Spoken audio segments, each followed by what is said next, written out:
Hello বন্ধুরা, তো দুপুরে মেনু নিয়ে চলে এলাম।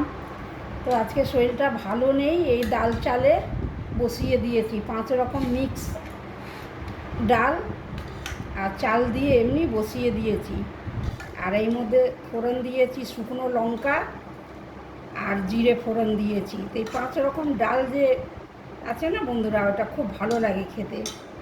আর দিয়েছি বেগুন ভাজা, কিছু করতে পারিনি বেশি কিছু, এই করেছি বেগুন ভাজা আর আছে আম আর এই কাসানজি আচার। এই আচারটা আমি বাড়িতে নিজে তৈরি করেছি।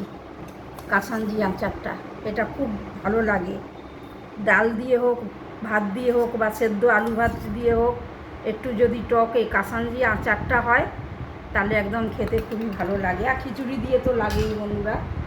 তো আজকে ভিডিওটা এই আছে, বেশি তো রান্না কিছু করতে পারিনি। আর এই গরমের মধ্যে খিচুড়ি সবাই রাগারাগি করছে, তাও আমি একটু করলাম, শরীর ভালো নেই বলে। তা দেখো, তোমাদের যদি ভিডিওটা ভালো লাগে তাহলে লাইক শেয়ার সাবস্ক্রাইব করে দিও।